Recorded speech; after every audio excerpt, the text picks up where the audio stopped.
Hello friends, welcome back to analysing stock market. तो आज हम बात करने वाले हैं बीपीसीएल के बारे में और उसका स्टॉक एनालिसिस करने वाले हैं 6 दिसंबर 2021 के लिए। तो चलिए अब हम जाते हैं सीधा हमारे चार्ट पे। तो यहाँ पे चार्ट मैंने ओपन कर लिया है। ये चार्ट मैंने अपने जीरोधा के अकाउंट से ओपन किया है। अगर आपके पास अभी तक अपना डीमैट अकाउंट नहीं है तो नीचे लिंक मैंने डिस्क्रिप्शन में जीरोधा की और अपस्टॉक्स की दे दी है। अगर आप चाहे तो हमारे लिंक के थ्रू जो है अपस्टॉक्स में अपना डीमैट अकाउंट जो है वो बिल्कुल ही फ्री में ओपन कर पाओगे और वहां से जो अपनी ट्रेडिंग जर्नी जो है वो स्टार्ट कर पाओगे। तो चलिए अब हम बात करते हैं सबसे पहले बीपीसीएल में यहाँ पे फ्राइडे के दिन क्या हुआ।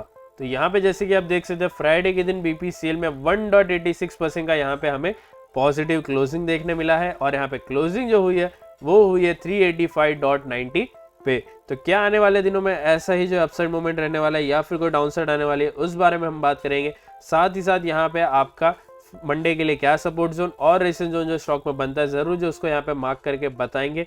बाकी यहाँ पे फ्राइडे की क्लोजिंग के बेसिस पे हमें क्या लगता है स्टॉक में मंडे के दिन क्या हो सकता है जरूर जो हमारा एक ओपिनियन देंगे और आने वाले दिनों का जो आपको छोटा सा एंड भी यहाँ पे दे देंगे। तो चलिए अब जाते हैं सीधा हमारे वनडे के चार्ट पे।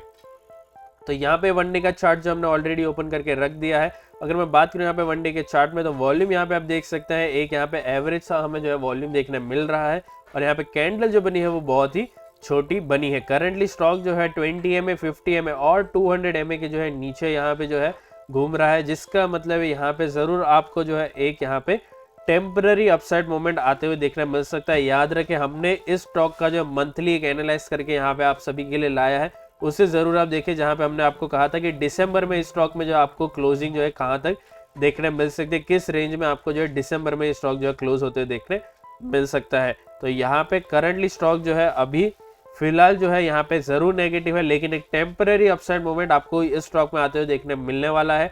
तो कहाँ तो वो मिलने वाला है उससे पहले हम देखते हैं हमारा आरएसआई यहाँ पे 39 के आसपास जो आ चुका है, जो हमें जरूर एक अपसाइड मूवमेंट का इंडिकेशन देता है। लेकिन याद रखें आरएसआई हो या फिर और इंडिकेटर, हम जो है इंडिकेटर्स पे पूरा भरोसा नहीं कर सकते हैं। यहाँ पे बहुत सारे फैक्टर्स होते हैं जो किसी भी स्टॉक को जो मूवमेंट देते हैं, हमें जो है उसे जरूर कंसीडर करना चाहिए जब भी हम किसी भी स्टॉक पे ट्रेड करें तब। बाकी यहाँ पे बात रही मेरे ओपिनियन की इस स्टॉक में आने वाले दिनों के लिए, तो करंटली स्टॉक का जो ट्रेंड है वो अभी भी नेगेटिव है। लेकिन यहाँ पे अगर हम इस वीक की बात करें तो जरूर आपको एक मोमेंट जो है अपसाइड की देखने मिल सकती है। अपसाइड की मोमेंट कहाँ तक देखने मिल सकती है वो मैं आपको कह दूं। अपसाइड की मोमेंट आपको जो है 420 से लेके आपको 400 के बीच में आपको देखते हुए मिल सकती है, लेकिन हाई चांस है 410 के बाद आपको एक रेसिस्टेंस जोन जो है फेस करते हुए देखने मिले।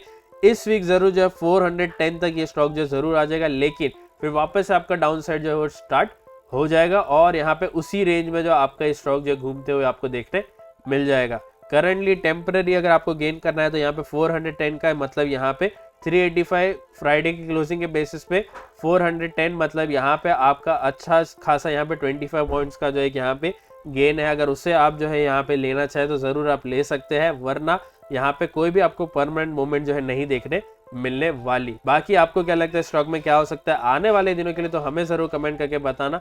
करंटली हमारा व्यू जो है ट्रेंड में नेगेटिव है, लेकिन थोड़े से दिनों के लिए इस वीक के लिए यहाँ पे ये जो शॉर्ट टर्म गेन के लिए है यहाँ पे आपको एक अच्छा मोमेंट जो है पॉजिटिव देखने मिल सकता है। बाकी अगर आपने जो हमारे चैनल को भी सब्सक्राइब करके नहीं रखा है तो अभी के अभी जो हमारे चैनल को सब्सक्राइब कर ले, साथ ही साथ जो है बेल आइकन को भी दबा दे, क्योंकि हम जो है आप सभी के लिए एवरी डे 4 वीडियोस मतलब 4 स्टॉक्स जो एनालाइज करके लाते हैं और यहाँ पे नेक्स्ट डे और आने वाले दिनों में जो स्टॉक में क्या देखने मिलने वाला है पूरा का पूरा यहाँ पे आपको जो है चार्ट के बेसिस पे समझाने की कोशिश करते हैं। तो करंटली अब यहाँ पे देखते हैं हम हमारे 1 आवर के चार्ट में हमें क्या देखने मिलने वाला है मंडे के लिए।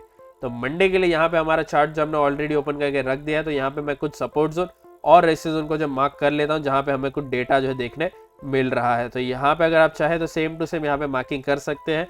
ये जो मार्किंग है वो आपको हेल्प करेगी अपना टारगेट और यहाँ पे स्टॉप लॉस मेंटेन करने में। तो यहाँ पे मार्किंग तो सिर्फ एक ही थी, बाकी यहाँ पे ऑलरेडी हमारे पुराने वीडियोस में जो मार्किंग्स पड़ी थी, तो इसकी वजह से यहाँ पे हमें कोई भी ज्यादा मार्किंग्स करने की जरूरत नहीं है। सीधा बात करते हैं इसके क्लोजिंग की।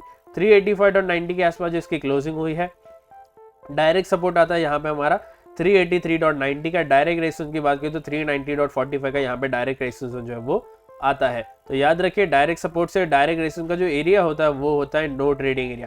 इसका मतलब है इस बीच में अगर आपको स्टॉक जो घूमते हुए देखने मिले तो यहाँ पे आपको बिल्कुल भी ट्रेड नहीं करना है, आपको जो है वेट करना है दोनों में से किसी भी एक साइड में जो ये स्टॉक हमारा क्रॉस हो, और फिर यहाँ पे कंफर्मेशन को कैंडल को देखते हुए, चाहे आप शॉर्ट करे हो या फिर लॉन्ग करे हो, कंफर्मेशन कैंडल को देखते हुए अपना टारगेट जो है हमेशा डिफरेंस के साथ रखें ताकि वो इजीली अचीव हो जाए। बाकी यहाँ पे हमने पूरा का पूरा डिटेल में बात किया है हमारे पुराने वीडियोस में, जहाँ पे हमने आपको बताया कोई भी स्टॉक का वीडियो जो है आप देख लें, हमारा 8 मिनट्स के ऊपर यहाँ पे वो वीडियो होगा जिसमें हमने आपको पूरा एक्सप्लेन किया है यहाँ पे आपको सपोर्ट जोन और रेजिस्टेंस जोन को और कंफर्मेशन कैंडल को किस तरह से देखना और अपना टारगेट जो है किस तरह से डिसाइड करना है, तो उसे जरूर आप देखें। अब बात रही यहाँ पे डायरेक्ट सपोर्ट के बाद 2 सपोर्ट और डायरेक्ट रेजिस्टेंस के बाद 2 रेजिस्टेंस जोन की, तो यहाँ पे मैं आपको कह दूं डायरेक्ट सपोर्ट के बाद अगला जो सपोर्ट आता है वो आता है 375.90 का, उसके बाद का सपोर्ट आता है 368.10 का।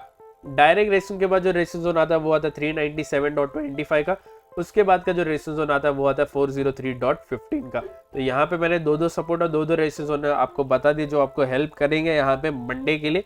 बाकी यहाँ पे बात रही है मेरे ओपिनियन की इस स्टॉक में मंडे के लिए फ्राइडे के क्लोजिंग के बेसिस पे, तो फ्राइडे के क्लोजिंग के बेसिस पे मंडे को इस स्टॉक पे यहाँ पे आपको ये स्टॉक जो है बिल्कुल ही यहाँ पे मैं कहूँगा न्यूट्रल देखने मिलने वाला है। जरूर क्लोजिंग जो है नेगेटिव रहने वाली है लेकिन स्टॉक जो है एकदम ही न्यूट्रल रहने वाला है। न्यूट्रल मतलब यहाँ पे 385.90 के आसपास जो क्लोजिंग हुई तो यहाँ पे 5 पॉइंट डाउन में जो है आपको यहाँ पे इस स्टॉक में जो क्लोजिंग देखने मिल सकती है। थोड़ा सा पॉजिटिव मूवमेंट ओपनिंग में देखने मिल सकता है लेकिन उसके बाद आपको क्लोजिंग जो है 385.90 पे मतलब नेगेटिव क्लोजिंग स्टॉक में मंडे के दिन देखने मिल सकती है। आपको क्या लगता है स्टॉक में मंडे के दिन क्या हो सकता है, हमें जरूर कमेंट करके बताना।